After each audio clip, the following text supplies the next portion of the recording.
Okay, so I've always asked myself this question: why would you want to be a fake gangster? I don't get it. I don't understand the idea behind that. Like online, you'll be presenting to people as if you're, him, but offline, you is a B. You get it? Okay, so what's up, chat? It's your boy BIGG back with a brand new video, and this time we'll be checking out 5 times wanna be gangsters got checked, something like that. I've forgotten the title already. Great.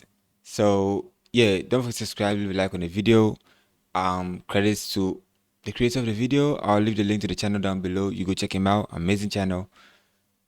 Mostly about crime stuff, that kind of stuff. I forgot the channel name. Anyways, without further ado, let's hop into the video, bro. Why my face look yellow? Did I turn some filter on? What the hell?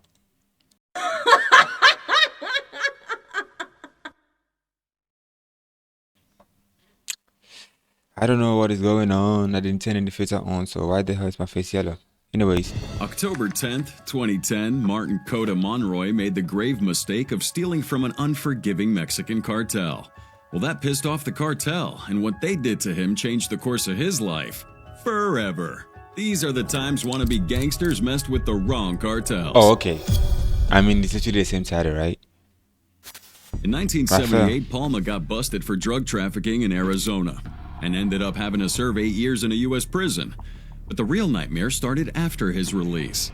He came home to a devastating truth. His wife, Guadalupe Lea Serrano, had run off with a man named Rafael Clavel Moreno, taking their 2 children with her. What Clavel didn't realize, though, why did was she that run his away? betrayal wasn't just about stealing another man's family. His greed and cruelty had set him on this path with only one possible ending: his own brutal demise. Rafael Clavel Moreno's story is brutal and wild, and it definitely clears up some myths around his betrayal and downfall. Instead of being some cartel sicario or loyal enforcer, Clavel was a greedy lowlife who got too close to power and money, thinking he could pull off a heist at the expense of a major cartel figure. He played his cards wrong, seduced the wrong woman, stole from the wrong man, and he thought he could disappear after committing one of the most vicious betrayals in cartel history. So did he flee the country, Palma or he wasn't was a still in the random country? gangster. That's what I want to He was a high-ranking understand. Sinaloa member with a network that could hunt anyone down. Moreno thought he was playing the long game here, but in reality, he was just another opportunist who bit off more than he could chew. A Venezuelan trafficker with a knack for manipulation, he wasn't a big-time cartel boss or a feared enforcer. He was a smooth-talking snake who got in over his head. His biggest claim to fame? Pulling off one of the most brutal betrayals in cartel history. In the late 1980s, Clavel managed to get close to Hector El Guero Palma, a high-ranking member of the Sinaloa cartel. He wouldn't do this through power or even muscle. He did it by playing dirty. Clavel seduced Palma's wife, Guadalupe Lea Serrano, Wow. convincing her You to went steal for- $7 million from You her went for a husband's cartel's accounts. wife That alone and was his pretty finance. bold. That is But then ridiculous. Clavel wasn't content with just money. He would take it to a level so twisted that even seasoned cartel members were disgusted. After stealing the cash, Clavel murdered Guadalupe, strangling her in a hotel room in San Francisco.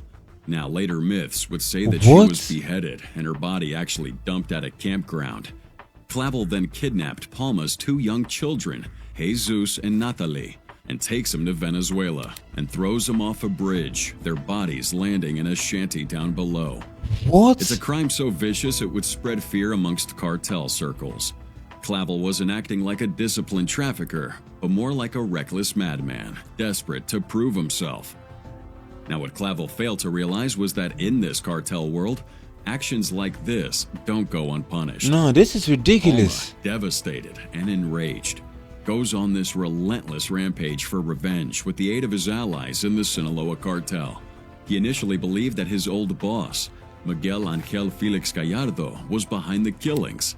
This would lead to a brutal war between Palma and Gallardo's factions, with numerous executions on both sides. Okay, this is However, giving when me chills. Palma What the learned hell, bro? truth that Clavel had acted out of sheer greed, well, he made it his mission to hunt them down. Clavel's downfall came swiftly. Palma's men tracked him to Venezuela.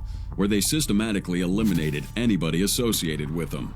Friends, Wow. family, even his landlord. But the real payback would What come the when landlord got to Clavel do was with this? cleverly captured and thrown into a Caracas prison. Under Palma's orders, Clavel was brutally raped, stabbed, and ultimately castrated before being left to die in deep agony. Wait, His what? body was discarded like trash, a message to anyone who thought they could cross the wrong cartel and survive. Clavel thought he was making a power move. In reality, he was just a pawn. In a world where real gangsters and cartel bosses don't give a shit. Wait, there's a movie to this His story. I need to isn't check one it of out. This is dominance and ridiculous. strategy. It's of arrogance, betrayal, and ultimately a short-lived existence in a game he was never truly built to survive. Wow. Stealing from a cartel's pretty stupid, and then lying to them about it is simply worse.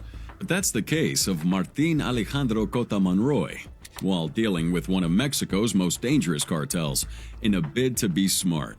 But little did he know that this move would later alter the course of his life for the worse. It all started with a bad decision. Cota Monroy wasn't some high-level cartel boss. He was like a small-time player in a vast world of drug trafficking. And he would make a deadly Wow. mistake here. So who has He been buying sold these from the drugs, bro? wrong set of Like, people.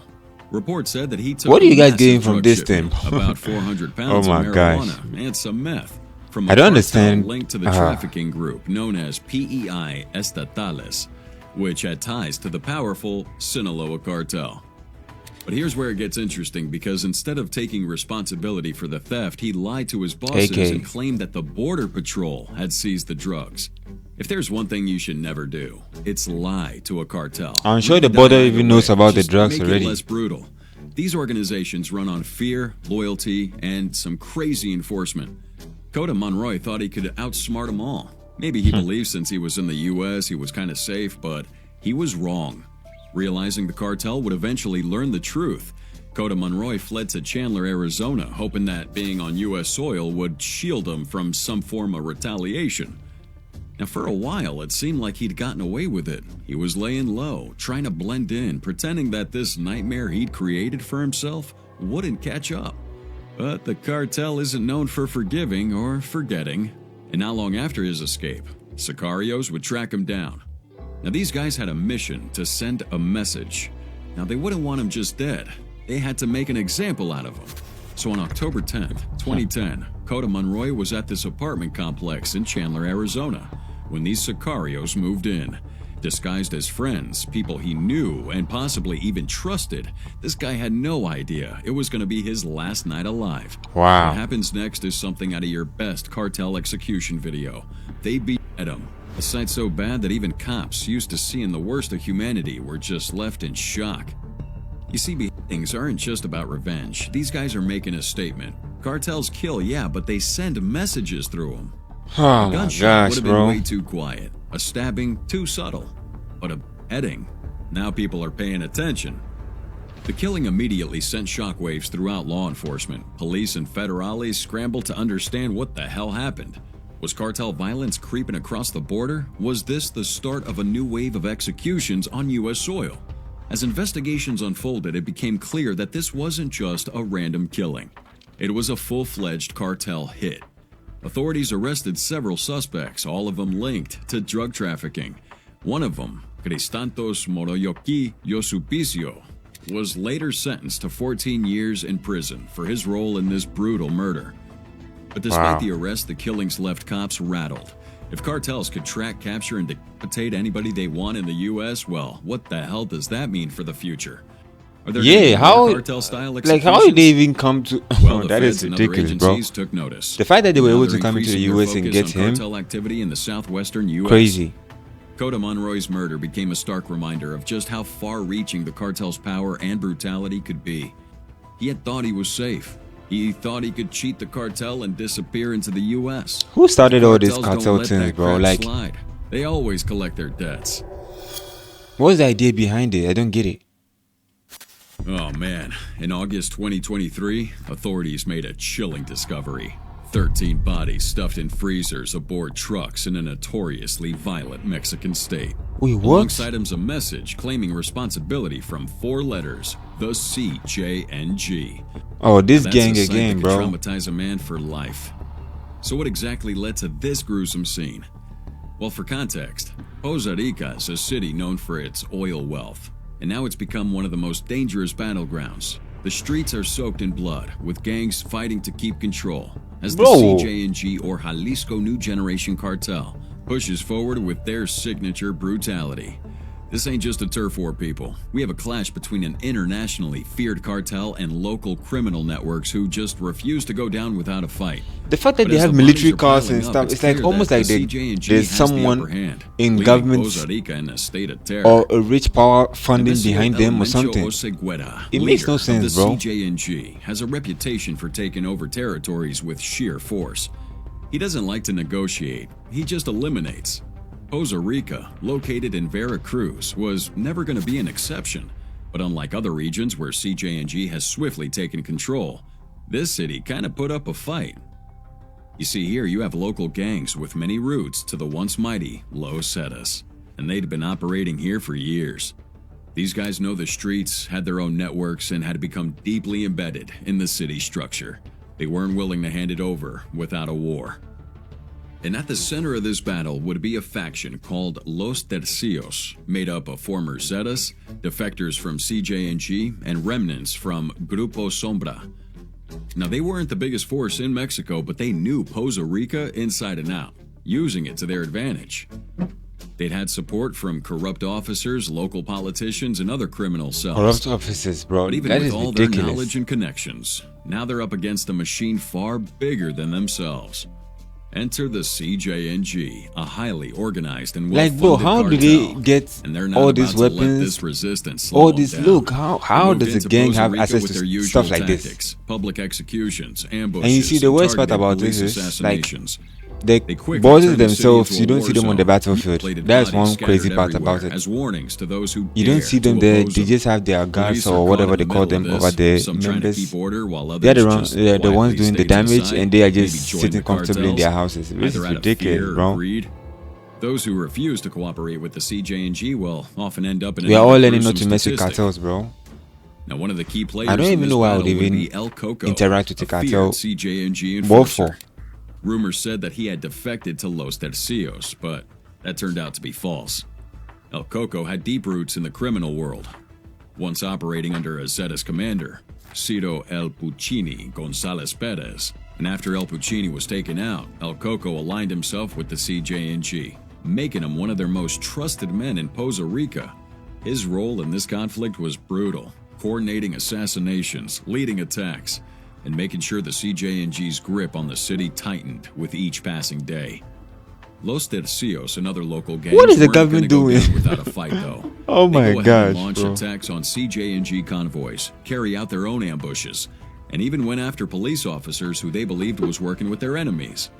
Now, the violence escalates to a point where Poza Rica's police force could barely function.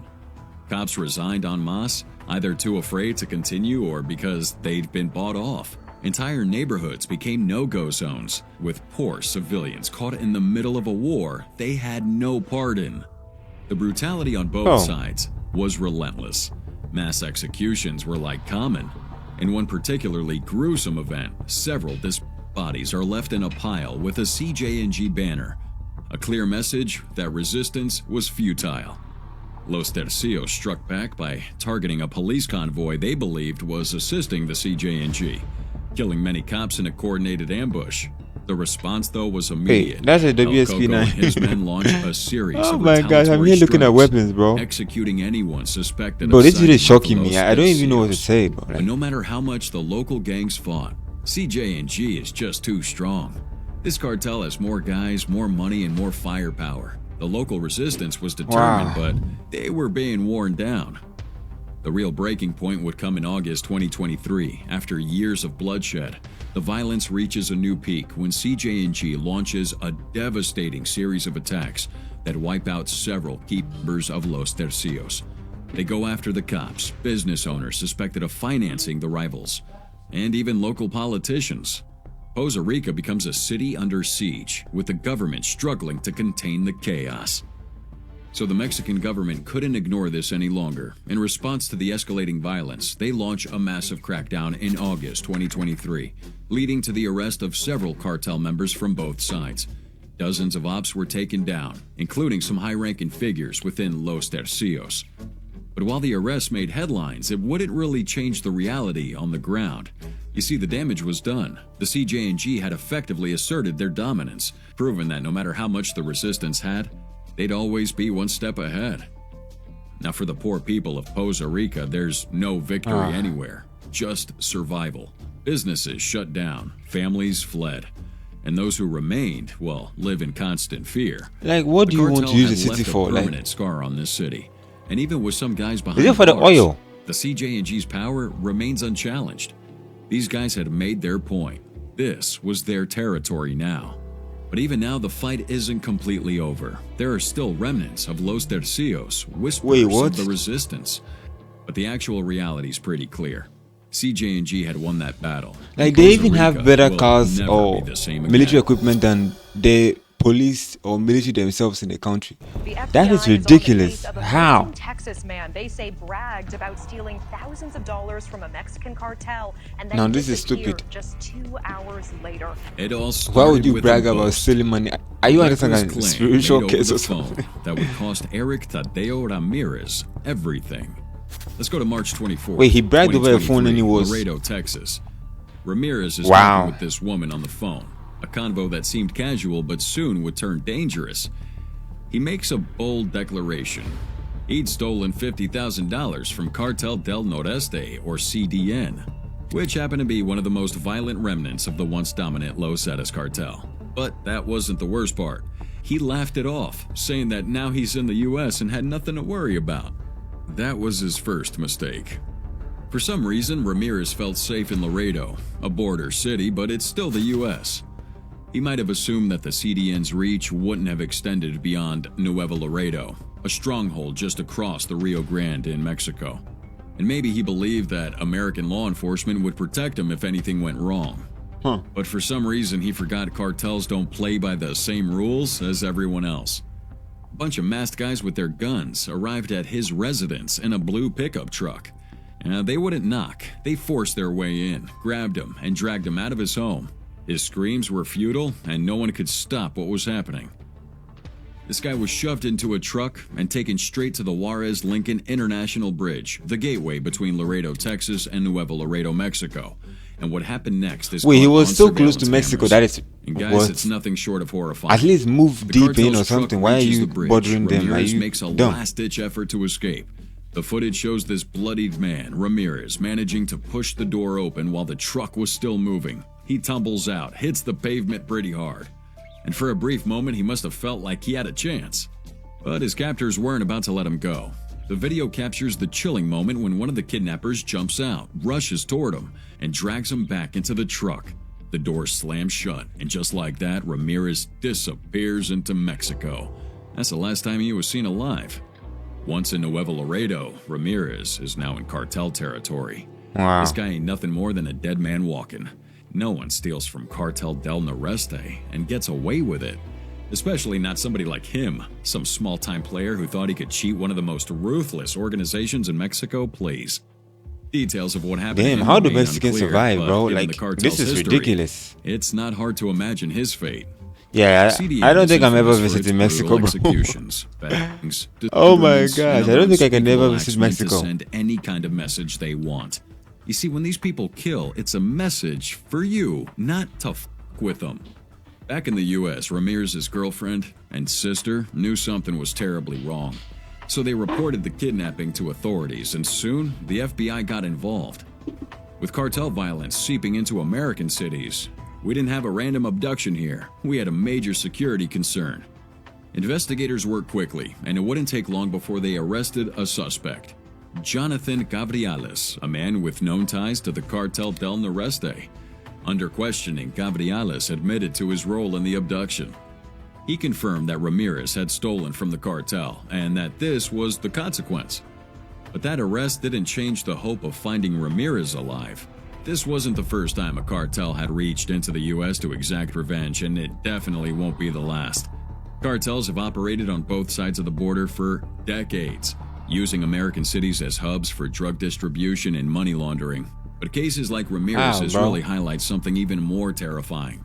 Yeah, cartels aren't just smuggling drugs around, they're bringing the violence with them. And for decades, people have believed that being in the U.S. kind of provided some level of protection from it cartel provides nothing, bro. retribution. Nothing Well, at all, bro. Ramirez's case shattered that illusion if Like- you had it. His fate proved that if a cartel wants to get you, ain't no border, no law enforcement agency, and no amount of hiding gonna stop Okay, but it. so far I've What only makes heard his like case so tragic is only how easily it could have all America, been avoided. America. I've Again, not this heard guy any other wasn't some country. high-level cartel figure And like they're or a literally major sharing player in borders, the so drug I feel trade. like maybe He was a that's guy who a got reason why they're greedy. able to come there He that made the fatal easily, mistake because you of can thinking move he can outsmart one of the internationally deadliest to other organizations in countries the far world. from you and But you got to give it to him. just He come had do the something balls stupid to like brag that about and it, get away like with he it. was It's not something. possible. But that So I was feel the like it's moment because his fate they are was sealed. close. The CDN, like many others, So it's better to thrives flee on to, fear like, and control.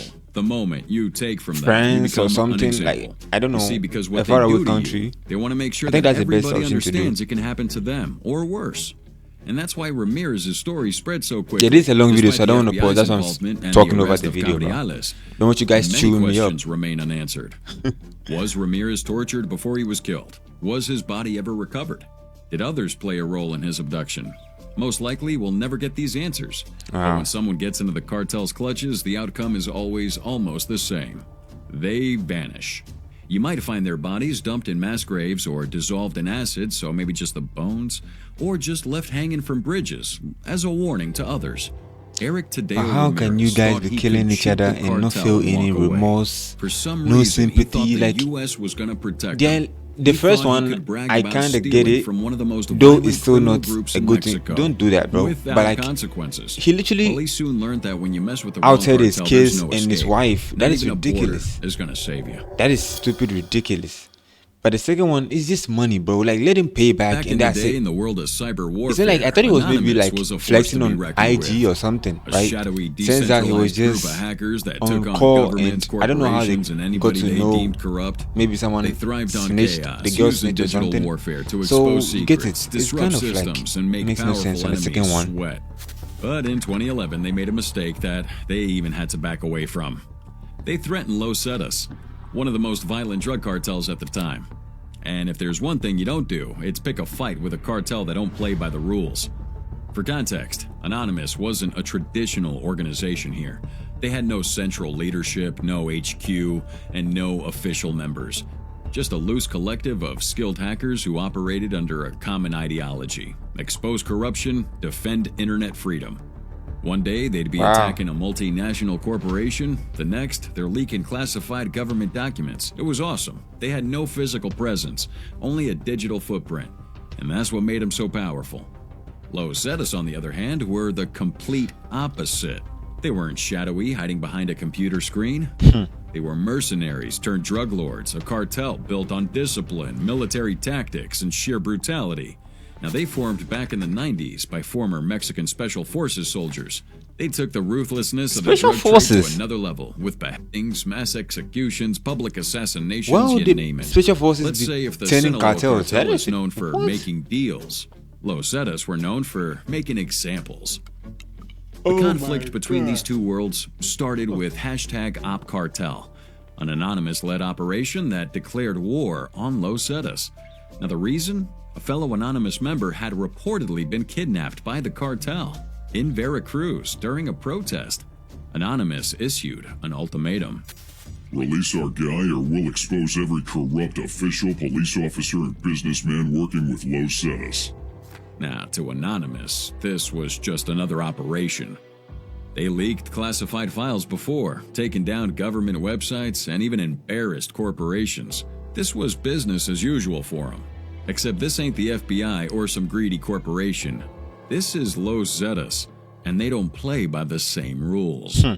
Now, at first, it seemed like Anonymous had the upper hand. The cartel relied on secrecy, and a massive data dump exposing their network could cripple their operations. But what Anonymous didn't realize was that Los Zetas had something far deadlier than data breaches: real-world terror. The cartel didn't issue legal threats or counter hacks. They didn't file lawsuits. They hunted people down. And within days, rumors spread that Los Zetas now had their own cyber experts to track down anonymous members. Unlike corporations who could only fire their employees or tighten security, the cartel had a different solution: kill anyone they identified. Now, the cartel had made examples out of journalists and bloggers who spoke out against them. Bodies are found hanging from bridges with warnings carved into their flesh. And a few You're not months even able to before work. #OpCartel, Like, a woman oh my known for gosh. reporting on cartel activity through social media was beheaded. Her lifeless body was dumped with a note that read, This will happen to anyone who messes with us. You see, Anonymous wasn't facing This a is cyber not flex, war. bro. They're facing Like- the war of blood. As the operation's launch date approached in Killing early makes no November sense, 2011, something Literally makes unexpected no happened. sense. #OpCartel was suddenly canceled. Well, for a group that had taken down world governments, corporations, and law enforcement agencies, backing down seemed out of character. So, what happened?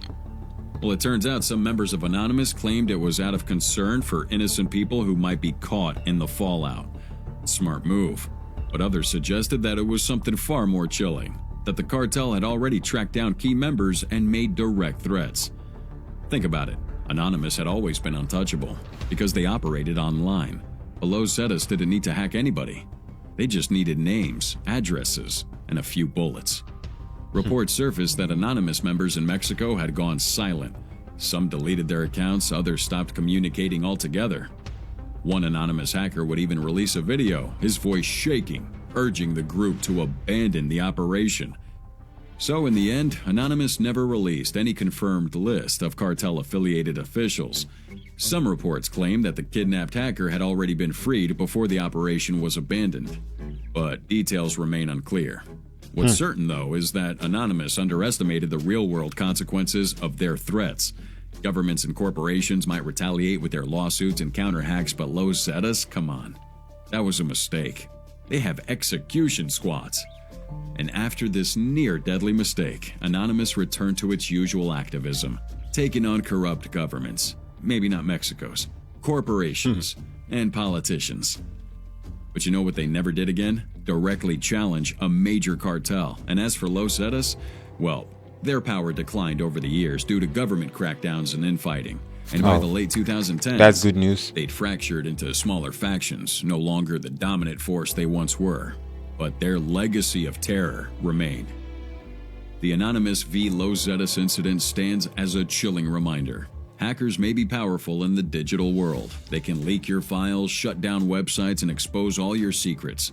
But when the enemy doesn't rely on the internet, and when they don't care about exposure, and when their only purpose is pure, unrelenting violence, well, that's when even the world's most notorious hackers realize that they've messed with the wrong people, maybe.